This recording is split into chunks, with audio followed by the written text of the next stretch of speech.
Welcome,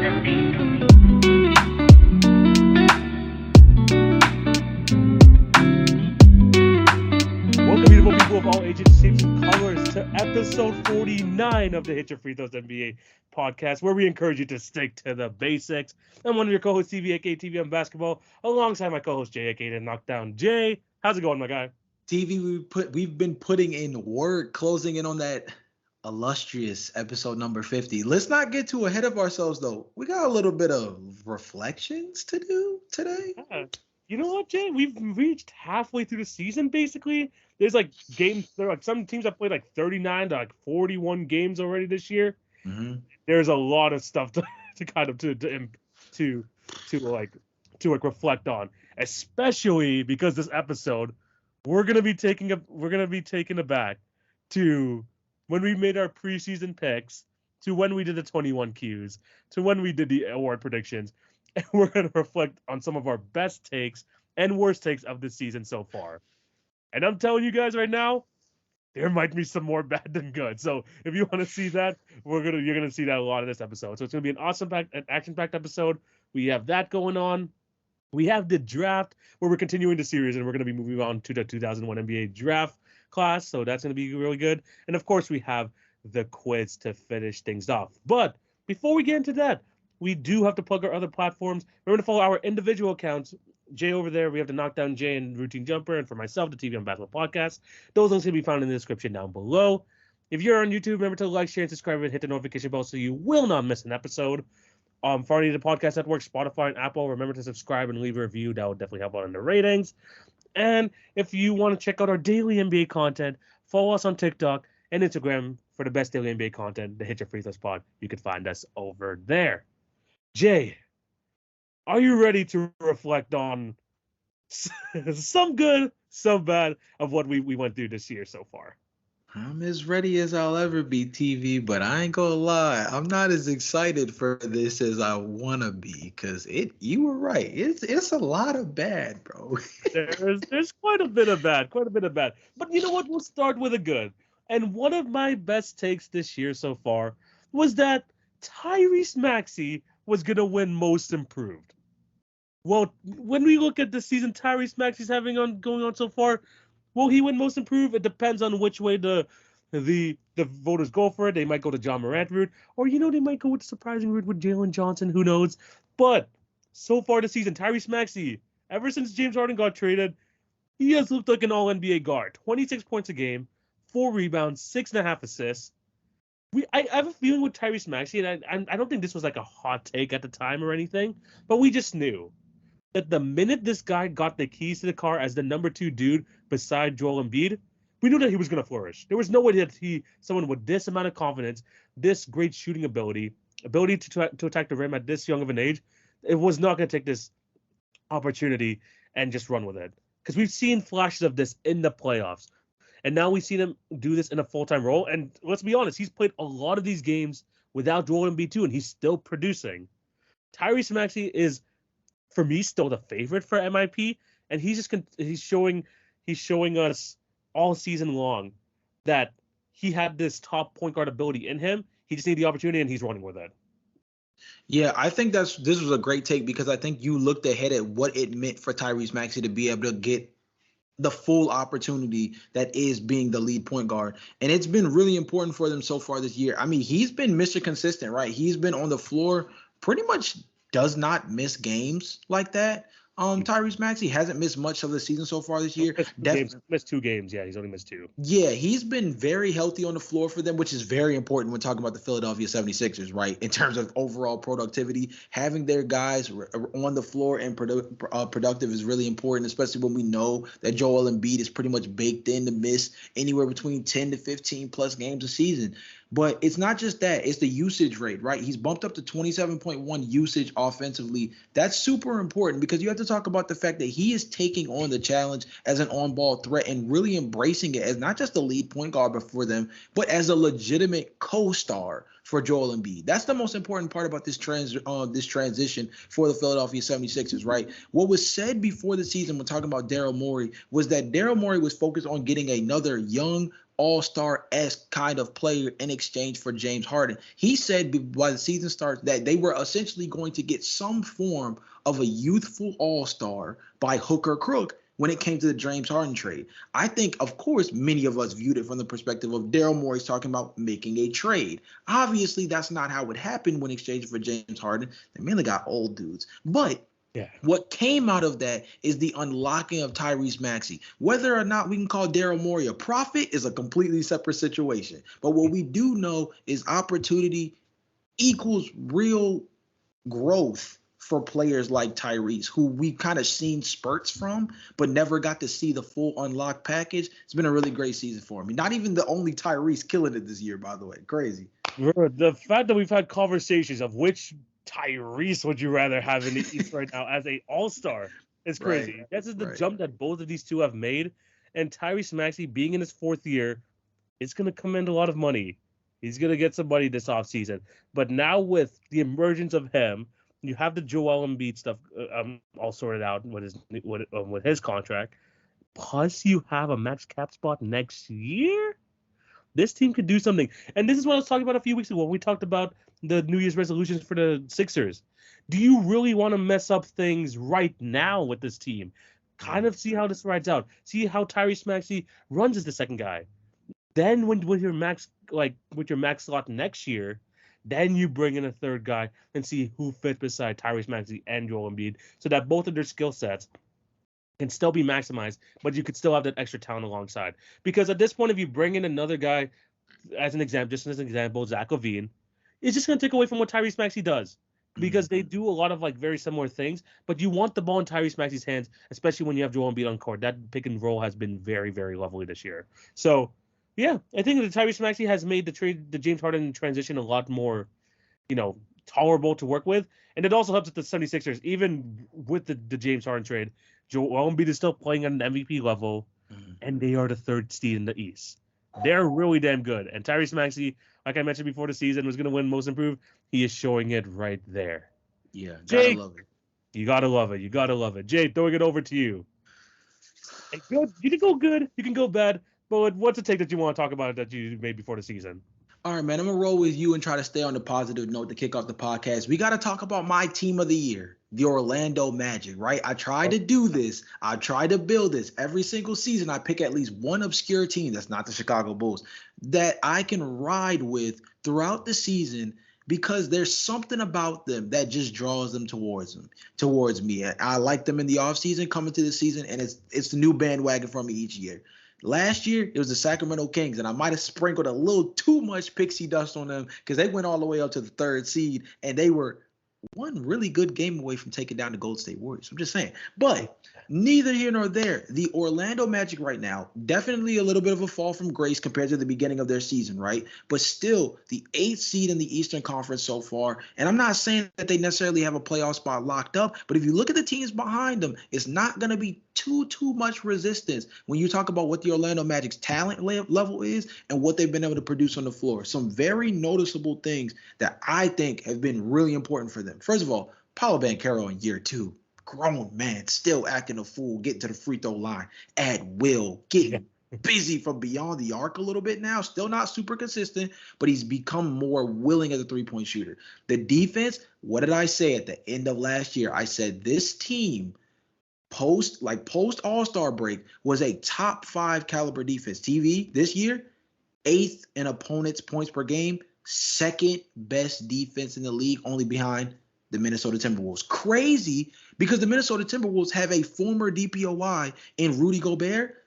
The Orlando Magic have been without their probably arguably the best rim defender they have on the team in Wendell Carter for a good portion of this season, right? Then I think the other thing that's been really important, the redemption arc of Jalen Suggs. Bro, can we talk about how once upon a time people were having trepidations about this guy where they were wondering if not just was 4 too high, but was the lottery too high for this guy after his year 1 with Orlando? Since then, you have people on podcasts having conversations about how many guards defensively would you take against Jalen Suggs as being the best perimeter defender at the 1 and 2 spot. And I think it's only a handful of guys, right? Obviously, Drew Holiday comes to mind. Derek White comes to mind. Some may still ride the coattails of Marcus Smart when healthy. But that list, it's a short list of guys that I would take as a better defender in the backcourt than Jalen Suggs right now. And he's really been impactful on this team. I wish we would be able to see a little bit more impact from guys like Anthony Black and Jet Howard. Jet Howard has barely played for this team, by the way, which is really rough for him. But I love what I'm seeing from this youthful team. Jamal Mosley has them playing defense, being consistent. They're playing through their two main guys. The point guard conundrum is not causing a fuss. It's actually creating competition. And in a weird way, it's making their point guard group better. And they're sitting on the backdrop of Cole Anthony and Markelle Fultz being expiring contracts. Yes, that could be money that opens up, but that also could give them the decision they need in terms of being able to make the next steps for their team. I love the idea of the Orlando Magic so far this season. I still have them making the playoffs. It's looking okay. Yeah. I mean, back to the Jalen Suggs comment especially. I have this guy as like an all-defensive guard right now. This is how well he's been playing defensively against like some of the best in the league. And you can see like he is kind of becoming more and more of their like vocal presence, because not only is this guy going to defend you, he's going to let you know that he's in his face. This guy like talks his talk. For some reason, every time he plays the Raptors, he has a genuine hatred for us because we passed on him for Scotty Barnes, which was still the right decision. But still, like every time he comes to Toronto, he has like this extra oomph about him, and he like always tries to like just get in our heads to try and to be at the point of attack every single time. And he's been doing that all season long. And it's not like he's been a negative offensively, almost 40% from three, 13 points per game. He's like, it took a few years. It did take a few years, but he's finally carving out a role in his league as a genuinely good 3-and-D guy who at sometimes you can give the ball to and you can actually like rely on him to make the right play.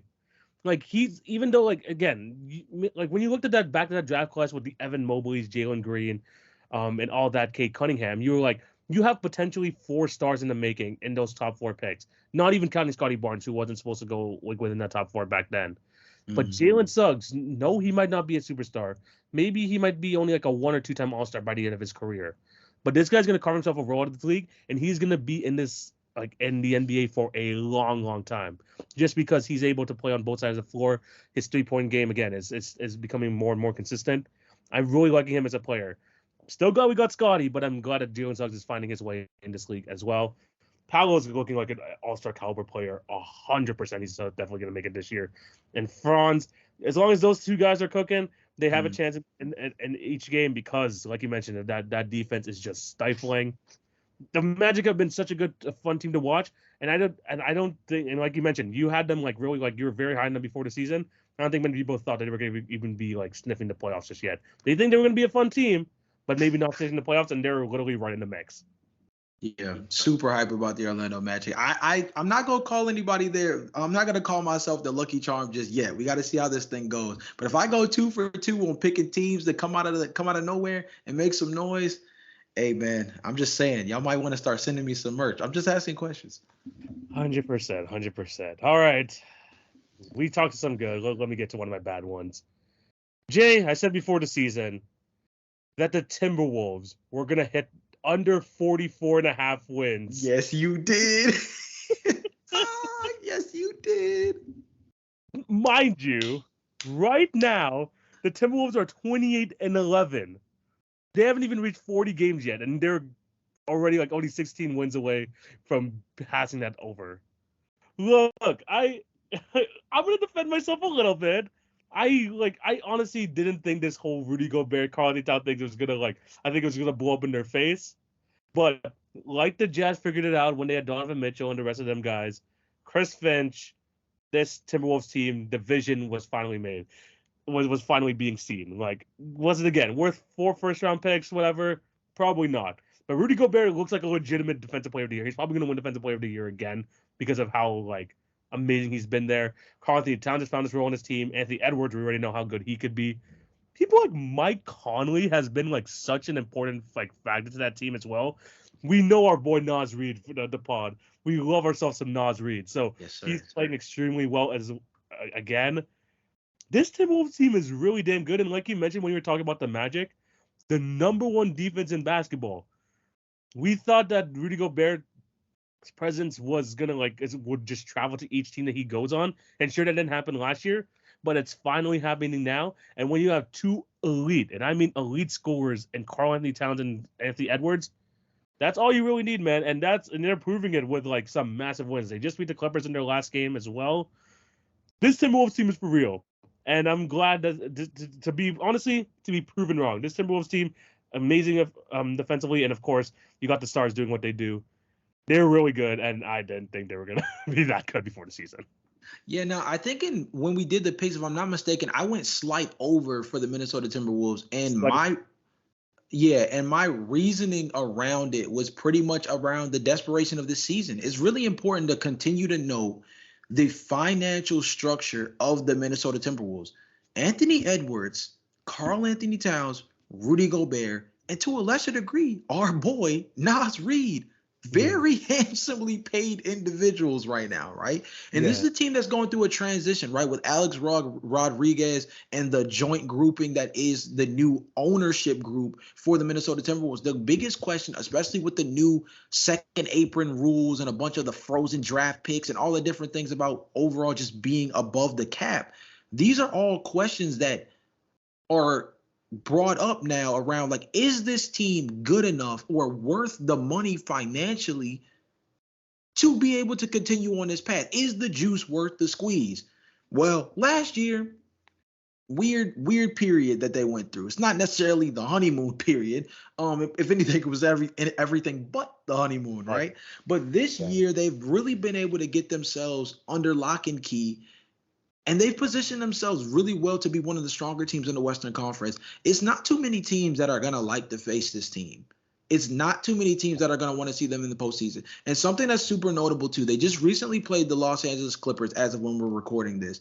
And they won 109-105. But something that's super important is that Rudy Gobert was very effective in this game. And something that's important to keep note of was this LA Clippers team, at least off the bare bones of its structure, a drive and kick, a put pressure on the rim kind of squad, a small ball dynamo, the way this team is built. This is the team that gave the Utah Jazz the most trouble, especially for Rudy Gobert in the past.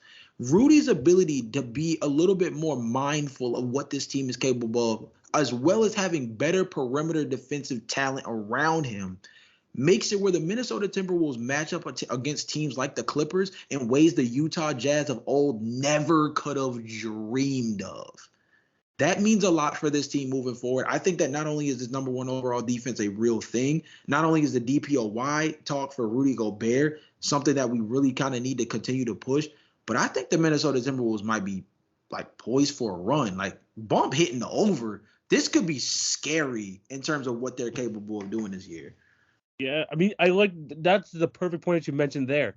Compared to those Utah Jazz teams, the perimeter defense is just miles ahead. It's not like you have a freaking Mike Conley, Donovan Mitchell backcourt who's going to get cooked because they're just too small. You still have the Mike Conley, by the way. You still got Mike Conley. Right. But look at their defensive talent on the perimeter. Anthony Edwards. Don't sleep on his defense. It's when he locks down, he locks down. You got Jaden McDaniels, one of the best perimeter defenders in basketball. Kyle Anderson. Nickeil Alexander-Walker. This guy was a net negative for the Timberwolves the last couple of years. He's actually been a really good player for them off the bench. Shake Milton, Troy Brown, Jordan McLaughlin. These guys, maybe they won't create shots as much as you want, but when you know they're going to get on the court, they're going to stand in that corner, hit the three, and they're going to defend their ass off every single night. And when you have that paired, like with Rudy Gobert, that's a dangerous combo. And like I mentioned before, you already got the two elite scoring talents. That's basically all you need to like kind of win enough games. And you get like the 13 points from Rudy. You get the 12 points from Mike Conley. You get 13 from Nas Reed. Those add up. And you're going to get a 28-11 record like the Timberwolves have right now. So yeah, I will say I was super down on this team, and I was completely wrong. The Timberwolves are really good. And like Jay mentioned, they might be poised for a run. That might be a topic for another day, but this Timberwolves team is looking legit, especially against some of the top talents in the league. Congratulations to them. Jay, over to you, man. You can go with a bad take. You can do another good one. You can go wherever you want. I'm gonna stick with the flow. I'm gonna follow my guy. You did a bad take on this one, so I'm gonna do a bad take. TV. I'm gonna paint the picture for you on this one. I love when we do these because sometimes it's just kind of fun to follow. TV, I'm gonna paint the picture for you on this one. Yeah. It's the 2023-2024 off season. And the team that's talked about the most during the regular season also got the most buzz during the offseason. Do you remember the discussion around the illustrious offseason of the one Los Angeles Lakers? Let me recount some of the many pickups across the offseason for these Los Angeles Lakers. Retainment of D'Angelo Russell, obviously on a more negotiable contract that allowed him to basically waive his no trade clause to an extent that makes him an asset, still net positive. Taurean Prince, he's probably been maybe the most productive pickup they had out of everybody this summer. We'll get to that in a minute. Yeah. Austin Reeves, remember when we talked about him being picked up on a significant deal? I was talking about teams like the Orlando Magic and the San Antonio Spurs needing to make the Lakers sweat a little bit and throw him a bag. Kind of back down to earth a little bit after the FIBA run. Seems like the FIBA tour is still weighing on his back a little bit. Gabe Vincent has only played 5 games. He tried to come back, couldn't make it. Couldn't make it past the first one. Cam Reddish, very interesting product so far this year. At one point was leading the league in steals per game. Really effective defensively on the perimeter next to Jared Vanderbilt. Really nice wing combo. They both can't shoot, and it's really starting to show. Jackson Hayes has played in 32 games. That boy is averaging 3 points a game and 1.8 rebounds in a given 10 minutes a game. Remember when Max Christie was taking over the internet in his mini stints during Summer League Showcase? Yeah. My boy has been on the floor in 30 games in less than 18 minutes worth of tick. During this last summer, we said that the Los Angeles Lakers might have had one of the best off seasons of any team coming into this year. Now they are the 11th team in the Western Conference. Oh, gosh. They are the 7th worst offense in the NBA. And they are in the middle of the pack as a defensive team, basically being carried by the strength of Anthony Davis. I think it's safe to say the Los Angeles Lakers indeed did not have the best offseason coming into 2024. Clearly. Man. Where do we even start with this team? We had a whole, when Marcus was on the pod last week, we had a whole segment dedicated to what the heck is wrong with the Lakers. And I feel like this has been a trend over the last couple of years. And at some point that the Lakers are kind of so down bad, we're like, what is wrong with this team? Is it the Anthony Davis injury? No. Is it the play on the court? No. You know what it is this year? It's finally gone to that point in the LeBron James cycle where everything is the coach. We have gotten to that point where the Darvin Ham has gone into David Blatt territory. Oh my God, that's sick. To where Luke Walton was in the past. To almost where, what's it called? Luckily, he didn't do this, but Eric Spoelstra was almost at that point. If you remember near the end of the 2011 season, LeBron James called for his head, and the Heat were like, no. Eric Spoelstra's our guy. And look what happened now. He's like a Hall of Fame coach. But still, we know what the what's it called? The expiry date on LeBron coaches are. We're getting to that point with Darvin Ham. We've gone to the point where we're like, what is with these rotations? They have one of the most started one of the most starting lineups in the NBA.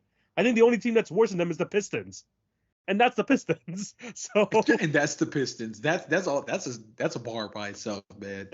That's a bar by itself. We're recording this on MLK Day. Congratulations to the Pistons on a win.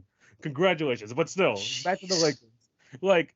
There's just not much structure within that team, and sure they tried to fit guys that fit the LeBron James mold of what your team wants to look like. Mm-hmm. But when you don't have a set rotation, a set lineup, this is why there's just so many internal rumblings. We don't know who's going to play what each and every single night. if we like kind of had that started from the beginning of the season, maybe things would be different. But Darvin Ham is kind of doing what Monty Williams is doing over there in Detroit, trying to figure out some lineups until something hits. And right now, he hasn't found a consistent lineup, whether it's by injury, whether it's just by like not having a good like stretch amount of games. The Lakers need to figure out something. I don't want to reiterate my points from last week, but they just have to figure out what lineup fits well for them and what everyone could be like can agree upon, and then just roll with it. Win or lose, this is what you have to do because you just have to have some sort of structure with this team. We don't want to have like every week that we discuss and maybe a change to starting lineup, and we don't want to have like all these internal discussions about what guys deserve minutes, which guys don't. This year's just been a whole mess with the Lakers. We talked about how we just started with LeBron James in the mid restriction. That's so definitely that wasn't going to happen. And then everything else just started to snowball after that. So yeah, they made some changes. We were excited the fact that they brought back a lot of the guys that made them really good in that playoff run last year. But just something this year is just not working. And who knows, maybe they might have that same sort of run they did last year. In the second half of the season, they absolutely kill it. But until we see that, I don't know. Especially with the amount of great teams that the West has right now, it's looking really rough for these Lakers. Yeah, I mean the other thing too with the Lakers is shout out to my guy Jeff on Sports on Instagram. I saw a take that he had earlier when I was scrolling through looking for some more like outside thoughts on the Lakers. And the thing that he mentioned was basically this ideology of like wanting to feel bad for the Lakers and then reminding yourself that there's not too many teams in the NBA walking around with 2 top 15 players on their roster. Right. So it comes to a point where like you want to feel for them because like the lack of production from D'Angelo Russell, the fact that we a handful of people, because if everybody remembers coming out of FIBA, I was not on this train, but there were many people riding the coattails of the All-Star AR, right, coming out of FIBA. And he has underproduced to the point that people are starting to wonder whether or not Austin Reeves should be on the trade block, right? That's become a real big rumbling around Lakers Nation is whether or not Austin Reeves, after a really strong season last year and a really strong postseason last year, whether or not he is safe from being on the trade block. Many believe he is not safe. This is coming off of one of the best seasons that he's had of recent memory and probably one of the only other quote unquote homegrown Lakers guys left, right? So that just goes to tell you that this team at the end of the day with those 2 guys and Anthony Davis and James as 2 top 15 players in the NBA, they are good enough and have been healthy enough. That's a great point you made earlier. Anthony Davis barely missed time. LeBron James been on the floor consistently. Like their 2 top guys have been around. Yes, the supporting cast has been underwhelming, but like there's a lot of teams that are producing above their weight right now that would dream to be in the scenario of having 2 players the caliber of James and Anthony Davis. Yes, I think Darvin Ham definitely deserves a lot of finger pointing, and to be in a David Blatt territory, as you said, is some scary stuff. Yeah. But I think it's just a further indication that the Lakers this season are not where they want to be, and they have real big questions going into this offseason because one of the bigger things that's notable about this Lakers team is they're staring at a LeBron James that gave us real cause to pause about potentially retiring last season and then goes into this offseason with a player option. We know this guy. We know who he is, how he operates, and I don't mean this negatively, but we know that LeBron James is playing for a higher purpose. Now, granted, there's also the Bronny James aspect of it. I think Bronny should stay in school for more than 1 year just based off his recent play at USC. Who knows? But if Bronny were to come out in this upcoming draft, LeBron James will, in a sense, definitely be taking that into consideration about how much longer it is he'll be around. But that doesn't mean that it's going to be with the Lakers necessarily either. So this Lakers team struggles this year has been very interesting to follow. And man, talk about all the optimism coming off of the Western Conference Finals run last year when everybody, including myself, doubted them last year. And now this season, it's kind of like a rerun of the same thing, but with an even uglier situation across the board. It has been. And I feel like this year is worse more than other years where the Lakers have been bad because we mentioned it. Their stars are playing.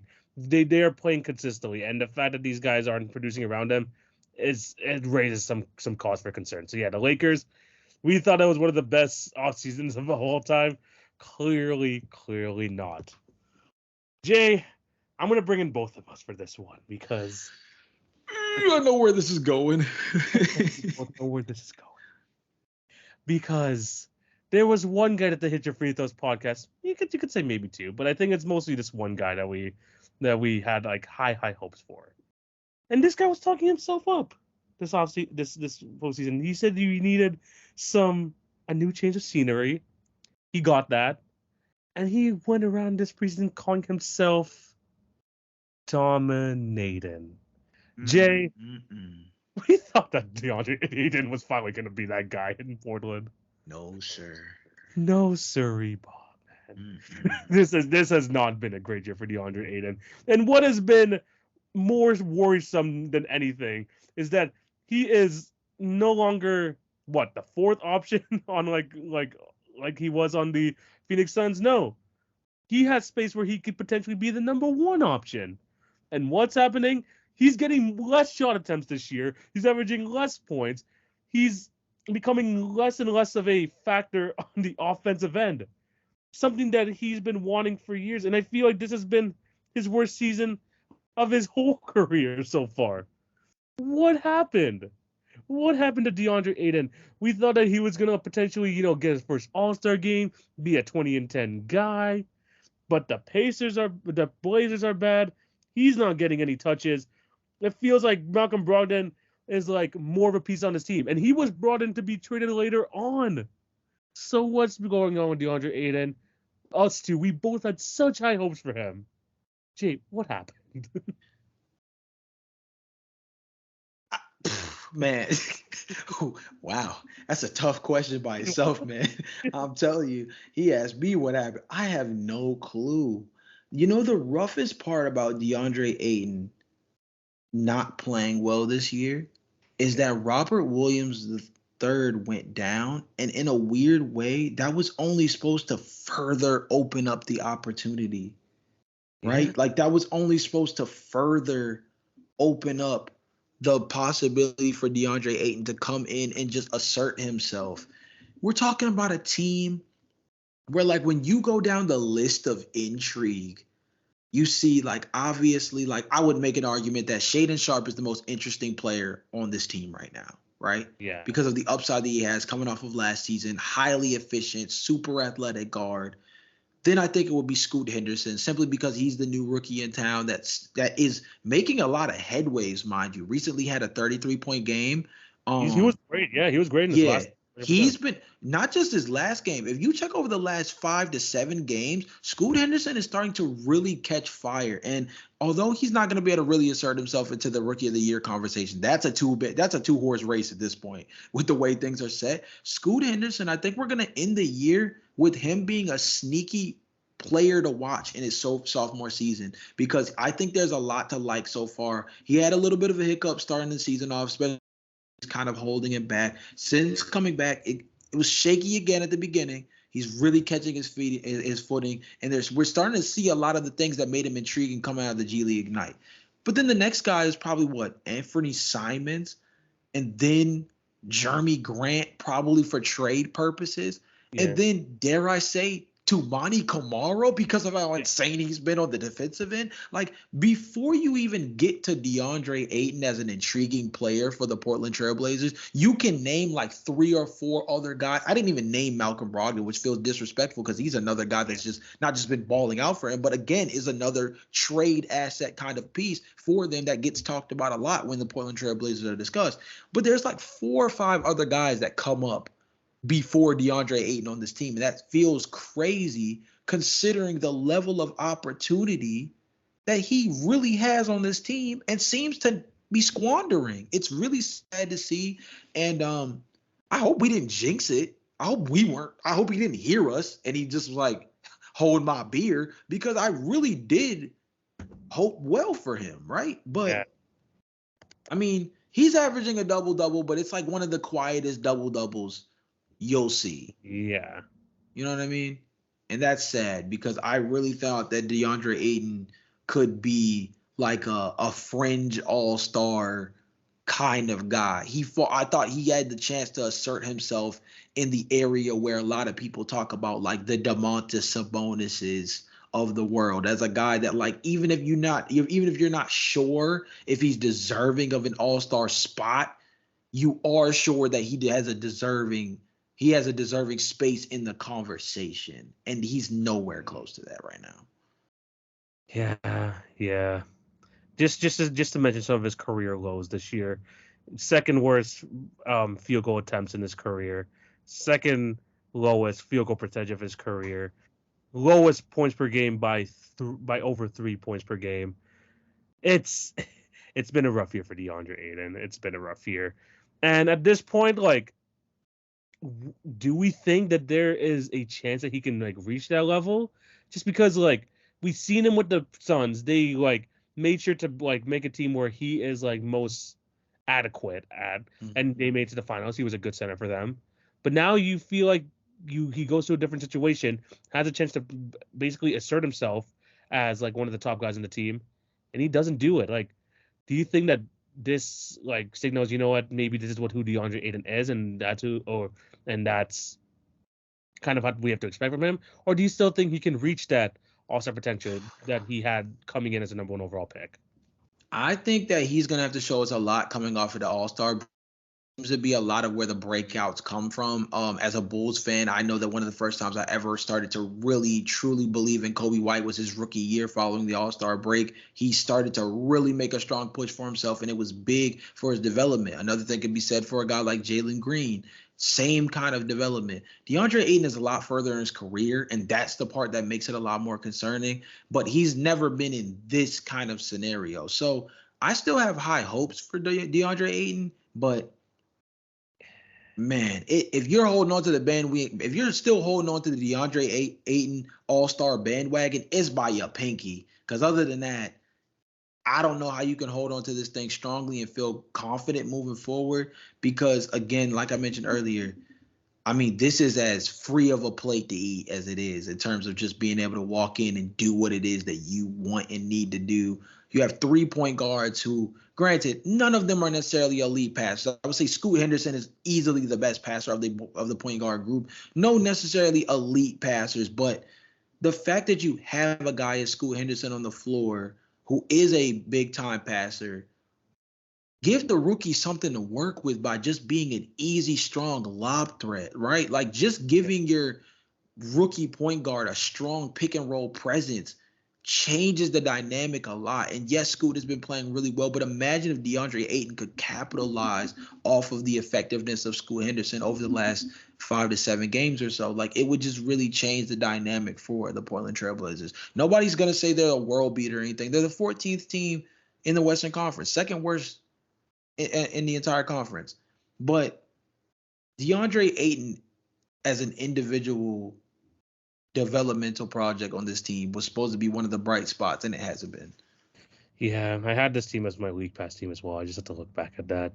Definitely not a team I want to watch on a night-to-night basis anymore. But yeah, hopefully he can figure it out. But as for our hopes we had, and this is not just me, this is literally both the members of the Hit podcast. We both were super high on him. Yeah. And City has been very disappointing. By the way, at the top of this topic, we said we had 2 of them.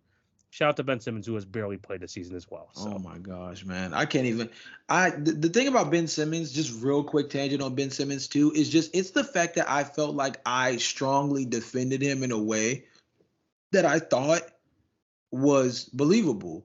And the sick part about was that I was one of the only people that believed it. Like, that's the part that sucks, because I feel as though Ben Simmons is all the things that I've described him as in the past, at his peak, or at like 80% of himself, right? But he just can't seem to be that. He keeps giving us false promises. He keeps finding himself not on the floor. He keeps himself in a way where it's becoming harder and harder to believe in him. And I saw a joke. I'm going to reference another person that I follow on Instagram, my dog. Shout out to my guy, Miles Johnson. He made a very interesting analogy. He said that being a Cowboys fan is the equivalent to being a supporter of Ben Simmons. The delusion from a year-to-year basis of believing in a guy or a team that clearly has a ceiling on where they are and where they're going is one that's going to be maddening, and it's going to be something that makes it where you find yourself in a position of always being disappointed. Ben Simmons as the Cowboys is both the most disrespectful comparison, yet the most accurate comparison I've heard in quite some time. And that sucks. But yeah, Ben Simmons was another one, unfortunately. You don't have to bring in the Cowboys like that, man. We already went through a lot yesterday. It's already a rough day. All right, Jay, one more take from your end. Good or bad? I guess I'm gonna do another bad one, but it goes down the middle because I'm gonna essentially, because it's my last one, I'm gonna make it one that's bad, but that has a silver lining to it. If that makes any sense. Yeah. The last one that I have is, me and you were extremely optimistic on the potential regular season success of the Cleveland Cavaliers. They are currently 4th in the Eastern Conference, right? Which is not bad by any stretch. Of course, they're 9 games back of the Celtics, who have the best record in the league right now. And shout out to the Celtics. They look like the freaking Monstars this year, with freaking Derek White getting all-star chance on the bench. Like, some insane stuff going on with the Celtics right now, right? And of course, the Bucks and 76ers are here to play. The Cavaliers have went through a lot this season, right? Yeah. Ricky Rubio is officially retired from the NBA. Recently was bought out by the Cleveland Cavaliers, dealing with mental health issues. Shout out to him. Hope him and his family is doing well. Definitely one of the better players at the point guard position. Not necessarily like an all-star caliber player, at least in the States. Yeah. Check his overseas tape. You might see something different, though. I'll just throw that out there. Right. But they've dealt with that. They've had Donovan Mitchell out of the lineup. They've had Darius Garland significantly out of the lineup. I think he's recently dealing with a jaw thing that's going to have him out for significant time. Evan Mobley has missed time.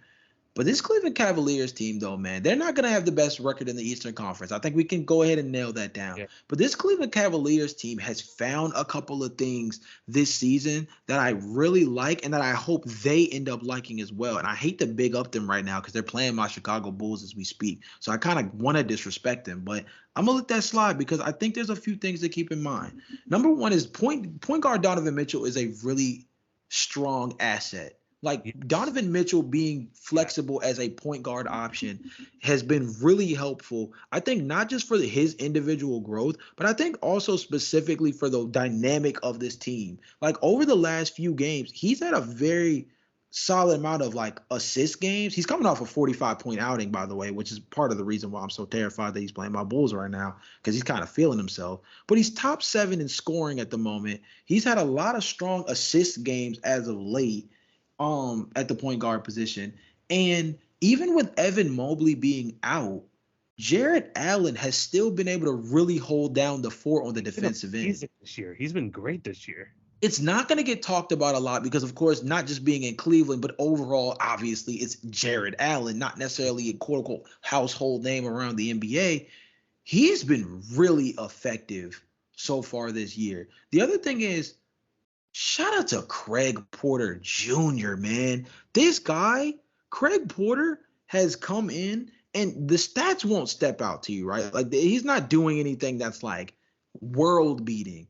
But Craig Porter has been really effective as another guy that can step onto the floor, play the 1 or the 2, kind of just fit in where, like, get in where you fit in, right? Like, he's the definition of that so far this season. He's not one of those dudes that's, like I said, gonna pop out at you, but if you just watch him on the floor, he has a very smooth game. He has something that can kind of translate regardless of what guard he plays next to on the floor.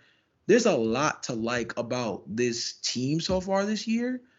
And the injury situation obviously is the hardest part on this squad so far. But I think in the midst of that, there's still a lot to like. If this team holds it together, because I know we had conversations a few episodes back about like the status of Donovan Mitchell long-term on this team, right? The keep Donovan Mitchell happy aspect, right? But if this team is able to keep their foot to the fire, again, they're 4th in the Eastern Conference despite all of the trials they've been through so far in the early stages of the season. If they're able to keep things afloat, they're going to be a tough out come the postseason because their guys are going to be getting healthy. They're going to be reestablishing themselves. And I mean, dude, I know D. Mitch has his trepidations in the postseason to a certain extent, but like, do you want to see him for 7 games? Because I don't know how many folks do. So yeah, the Cleveland Cavaliers, yes, net negative because again, I don't think they're necessarily going to be the best team in the Eastern Conference the way we looked at it beforehand from a record perspective. But despite what they've been through this year, I like the path that they're slowly kind of arcing on. Yeah, no, 100%. I mean, this Cavs team, I think they're over under, like, and this is like where we talked about them during the preseason.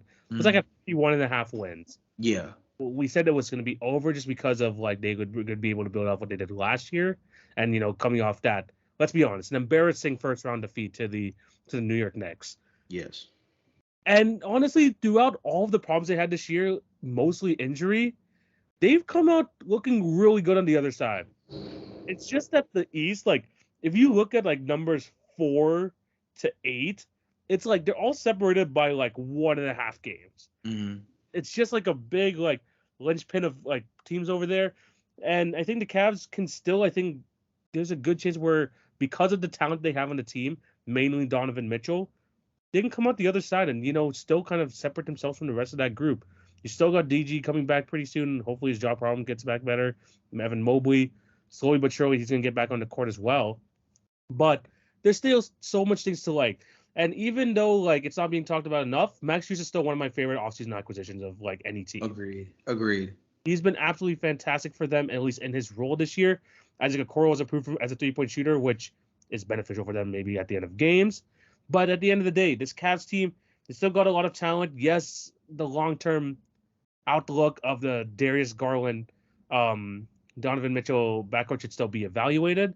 But like you mentioned, in a 7-game series, if Darius Garland is healthy, if Donovan Mitchell is healthy, you don't want to face that backcourt, especially offensively. And then you 100% don't want to go into a paint where you have Jared Allen playing at an all defensive type of level, Evan Mobley coming back, and we know that he could be a defensive force every single night. This team still has a lot to like about them, and they improved their 3 spot. They might not reach 52 wins, but they're still going to be pretty damn close, and I think that they're going to still look good coming out of the season. I still think it might be pretty good, and they might have a surprisingly good playoff run. Yeah, I have high hopes for the Cleveland Cavaliers. I have high hopes too, and I still think that there's having time to like expand on what they've been able to build on so far. Jay, before we head on to the NBA draft, we're gonna be doing something what I calling double down. So we're gonna look at one of our predictions from the preseason, and we're gonna take this time to double down in it, whether it's good or bad. What do you think? Like one of your takes that you had before the season, like what are you gonna like? It's kind of a hill that you kind of die on. Like what are you gonna go with here? The hill that I'm gonna die on is I'm sticking with the Orlando Magic. I mean, that's just my thing right now. That's the team that I'm the biggest fan of so far this year, which is a kind of like a backhanded compliment in a way because of the fact that they're also the team that's single-handedly thriving off of the pain of my Chicago Bulls. Yeah. With how they've been able to perform so far this year with guys like Franz Wagner, obviously. But I just really love what the Orlando Magic are doing, and them making the postseason is still my main pick for them. I still think they have the chance to be a top 6 seed. Maybe that's me doubling down as opposed to just saying that they're going to make the postseason as one of the top 8. I think they have a real chance to be dangerous enough to maybe slide up to anywhere between like 5 and 6. Probably more likely 6, but yeah, I love what the Orlando Magic are doing so far this season. I really want to see Paulo Banchero in the playoffs. 100%. I'm actually going to double down to take that I didn't even mention on this podcast yet. I said before the season that Shai Gilgeous-Alexander is going to be a top 3 MVP candidate. You did. And I'm gonna keep riding that wave. The Thunder are the number 2 seed. We talk about Shai enough on this podcast. He's becoming a podcast favorite on both of our ends. So Shai is that guy, and he's going to continue to do that. And if the Thunder become like a top 2 seed, I can 100% seeing him be a top 3 candidate throughout the entire year. And if he maybe has a big stretch of games where his stats just absolutely pop out the screen at you, maybe there's a chance he wins MVP. especially if the Thunder are the number 1 seed and like how well that he's been playing. Who knows? But I think at least at the very least, he's going to finish the season as a top 3 MVP candidate. Shai Gilgeous-Alexander, we know how good he is, and he's proving it time in, time out. This is going to be This is going to be the best season Shai Gilgeous-Alexander's career by far. Yeah, I feel like we've both obviously been big proponents of him so far this year. I think it would actually be better to go out on a limb and say, like, I'll double down for you. I think Shai Gilgeous-Alexander is going to win the MVP this year. Like, I'm just going to take him as my guy, and it's going to take a little bit to really pull away. At one point, I remember before the year started, we said that Victor Wembanyama was the runaway rookie of the year, and it was going to take somebody having to take it away from him in the sense of like him letting it slip. Chet Holmgren stepped up in a real strong way and has really made it a race. Yeah. I think the Oklahoma City Thunder could be, I think I said this before the year started, actually, and this might be a take that I didn't say on the pod that's worth doubling down on. I said that the Oklahoma City Thunder have a chance to walk away with a lot of jewelry this year, right? Coach of the year with Mark Daigneault, Shai Gilgeous-Alexander as a real MVP candidate, and Chet Holmgren for Rookie of the Year. Don't sleep on Jalen Williams either as an MIP candidate, despite the fact that I think you have a better case for Tyrese Maxey.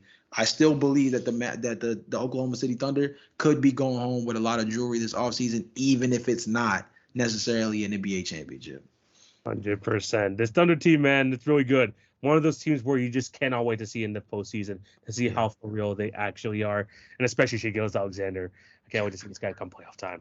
Let us know down below what do you think of any of these takes. If you even had any bad takes from before the season, let us know down below, and we can also discuss it over there. Jay, we are heading to the end of this episode. We have our two segments that we have as our regularly scheduled programming, starting off with the NBA draft. And we started with a series last week where we're going to try and get through a lot of the NBA draft classes and try and do a draft of the best players there. Mm-hmm. Last week we did the 2000s draft. Jay, I'm going to be completely honest with you. Looking back at even our lineups right now, it's not looking it wasn't looking very good. I don't think we had a single Hall of Famer from any of these, but shout out to Michael Redd. Yeah. Shout out to Michael Redd. But it might be a bit better this year. In this draft, we're gonna be trying to draft the best players from the 2001 NBA draft class.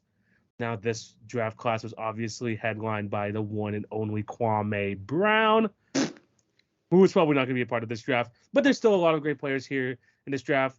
Jay, how do you feel about this draft class compared to last week's? A lot better than last week's, bro. I at least know a lot more of these guys' names. Putting the roster together at least is a little bit better in my mind. Let's just hope we can get some cohesion. 100%. You know how these drafts go. Jay gets the first pick, I get the next two, then he gets the next two, serpentine style. So you know what that means. Jay, you got the number 1 overall pick. Who are you going to take from the 2001 NBA draft class? Yeah, man, there's a lot of talented bigs in here, so I'm going to try to go with the best guard I got on the board. Let me go deep into the second round, or not that deep in the second round at all. I'm going to go to the second guy taken in the second round for the Golden State Warriors. Give me Gilbert Arenas. Love that. Honestly, in terms of like all these players at their peak, No Chill Gil is up there. No Chill Gil, one of the best guards in the league, especially in the late 2000s there. Great pick over there with your number 1. But man, you left me on the board with potentially a Hall of Fame European duo. I think it's no question over here. Give me Pau Gasol and Tony Parker. NBA champions, prestigious careers internationally and in the NBA. I think it's a no-brainer. Give me those two. We already know what they're all about. We know what their careers has been. They deserve to be on this team, so I'm going to get both of them.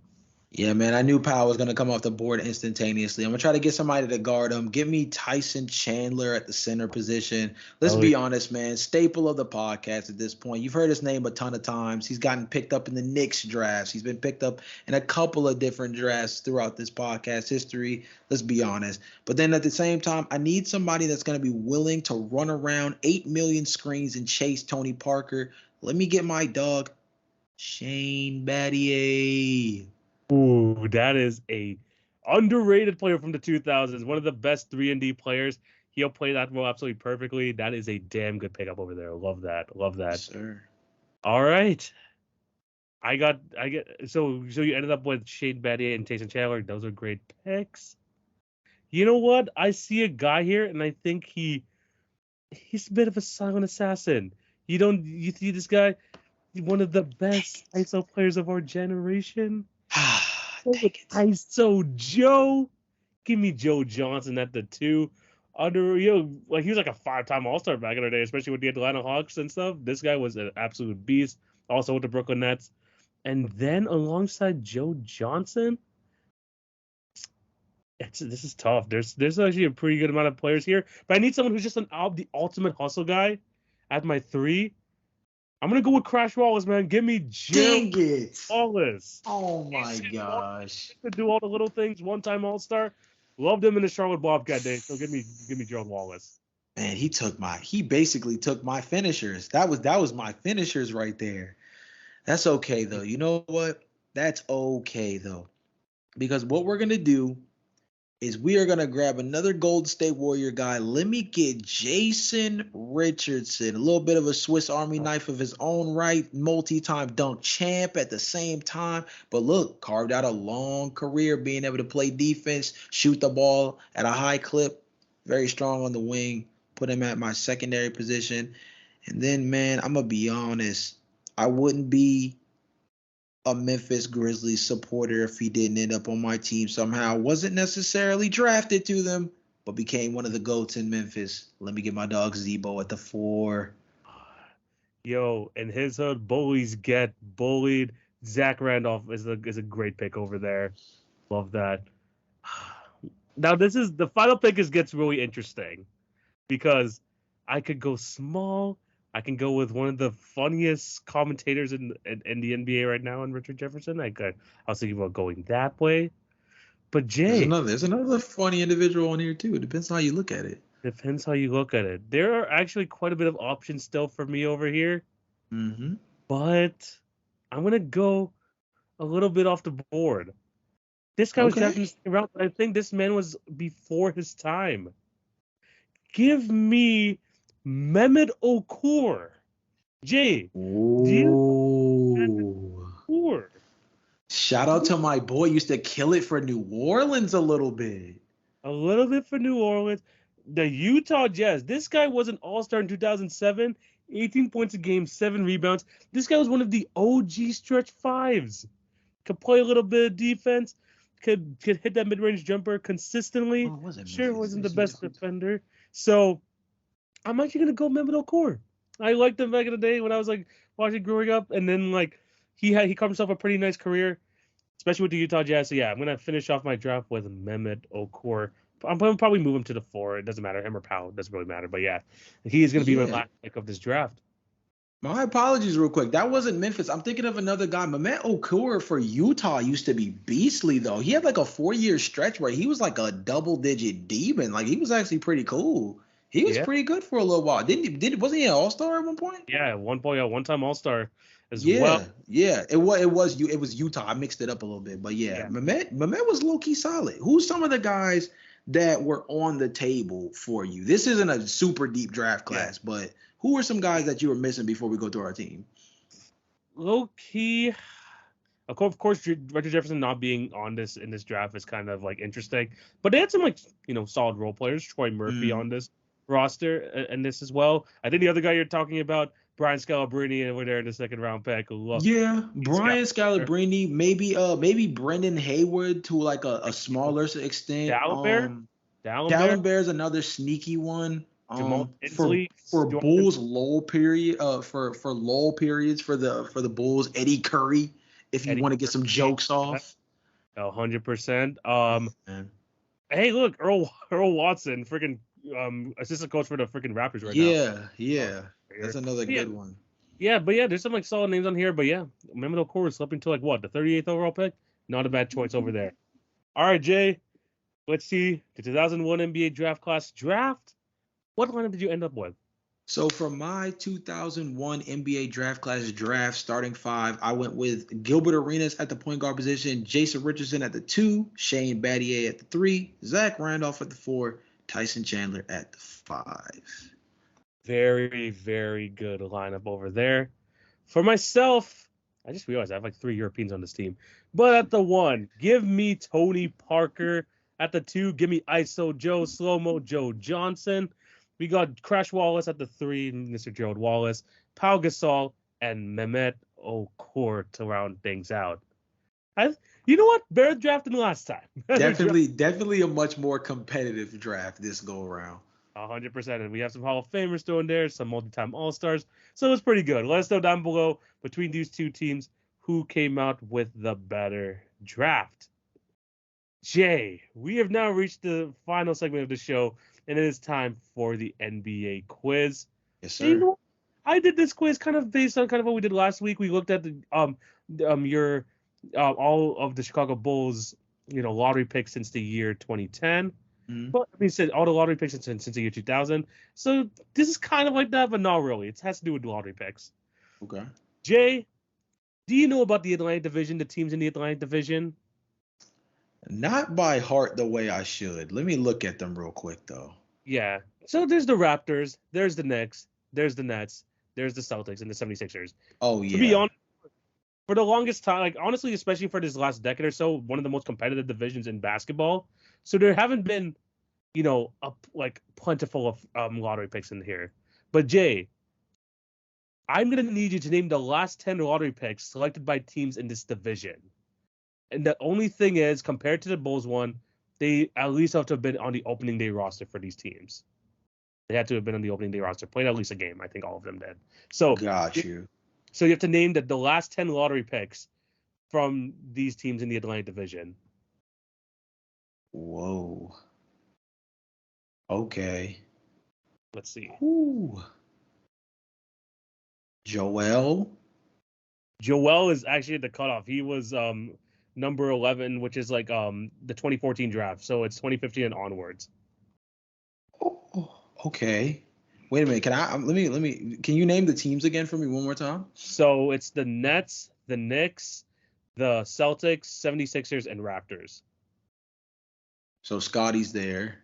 He is the second latest lottery pick from the Atlantic Division from 2021. Jason Tatum. Should he be on this list? Wait, am I missing something? Was Jason Tatum? Oh, okay. You know what kind of messed me up? He should be like what was he in the 2014 or 20? What draft was he in? 2016? He should be on the list, but he was drafted. I think what was it? It was like when there was a Nets pick or something, and then so he should be on this list. I think he should be number 9. So I'll remove the last guy on the list, and you can have him at number 9. Okay, is Jaylen Brown a part of this list then? Yes, he is as well. He is number 7. I think it's a 2017 draft? Yeah, he's number 7 here. So actually, it goes from 2016 onwards. I had to kick 2 guys off. My bad, Jason and Jalen. Dang, that's tough. I'm gonna be honest. I don't think the Nets have had any. The Knicks have R.J. Barrett. R.J. Barrett, the 4th guy here in 2019. Bet. I'm trying to just make sure I remember these teams. That's the main thing. I'm picks is fine, but the teams is where I'm like, all right, let me just make sure I know what's up with them. So I got a little picture of the teams up on Google Images real quick, just so nobody thinks I'm cheating. Let me just be transparent with y'all real quick for the viewers. Who else falls into this category? Does Markelle Fultz? Well, no, Markelle Fultz doesn't count. Wait, Markelle Fultz does count. Yeah. Markelle Fultz, yes, in 2017. Okay, cool. Who else? Okay, sorry. This list kind of messed me up because I realized that because of the trades, there's like some like weirdness in here because he was technically the Celtics pick. I don't know. And they traded down or whatever to get the 3rd pick or whatever. So yeah, but yeah, Markelle Fultz is like part of this. So he is there. You're good. What else? Who else is like these teams haven't? Well, I mean, I guess the Sixers have picked in the lottery a lot, but who else falls into this category for them? And this is this is the last. So since 10 in general, or is like when's the cutoff? Last 10 in general. The number 10 was actually Jaylen Brown is like the number 10. So Fultz is at number 8, Tatum's at number 7. You got RJ Barrett at number 4, and you got Scotty at number 2. So you're missing like almost just a bit like over half the list. I wonder if Toronto has any other ones, because I know they have. Wait, well, Grady this year, because he was 13. He I was was gonna 13. say. So he's the latest guy to be drafted in the lottery here. So Grady Dick, is the latest guy. Where's some older ones? Let's see. We got. Oh, didn't you guys take like Jakob like dumb high?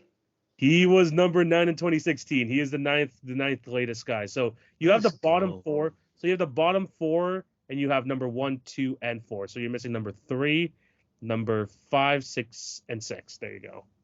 Okay. I really don't think the Knicks are up there like that, but like I feel like they got one more guy. I think they got one more guy in there. Think about it again. The rest are Knicks players. The rest are Knicks players? Yeah. Oh wow. No wonder I did a good job, because I guess everybody but them.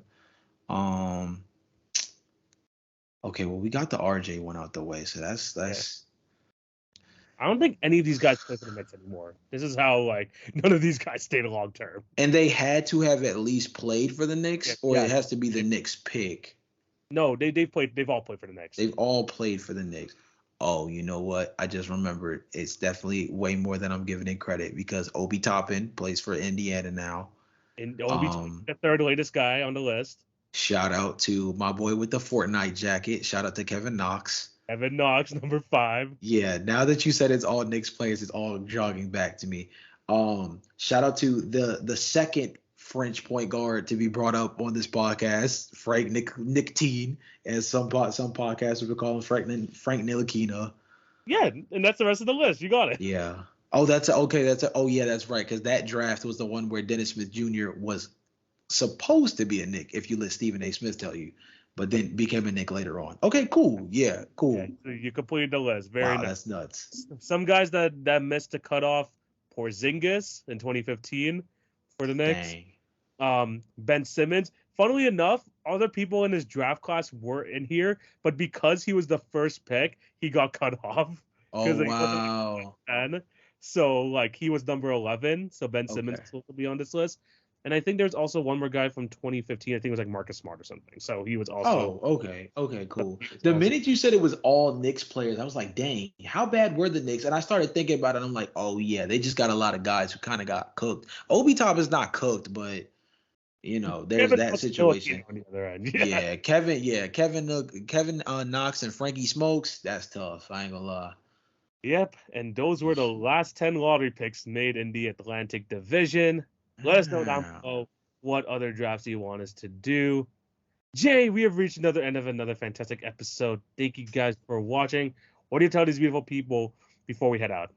Episode 50. Next time we record, episode 50. We got something kind of special. I wouldn't say it's something crazy, but something different. I ain't gonna lie. We're gonna put a little spin on a subject that we've been longing to do since the first time we did it. Except we've got a little bit more bearings on the podcasting space with each other this go around, and I think we've got a lot more to work with. It's gonna be an interesting episode 50. Looking forward to it. Yeah, 100%. It's gonna be a fantastic episode. We're halfway through the season. Crazy. We're halfway through the season, so we're gonna have to, give maybe some awards here and there. So maybe that's gonna be a little preview of next episode. And also, Jay is gonna be finally paying off his December punishment. Yeah. to losing the Daily NBA Picks Challenge in December. So that as well in the next episode. It's gonna be a good one. So make sure that you're tuned in for that one. That is coming out this Thursday. But yeah, thank you guys for watching this episode. Remember to show love on all of the social media platforms. Take a look at Instagram. If you're watching on YouTube and any of the podcast networks, we really do appreciate all of you. Just continue to support in any way possible. But yeah, thank you guys for watching. Hope you have a fantastic day. This is TV signing out. This is Jay signing out. Take it easy, guys. Peace.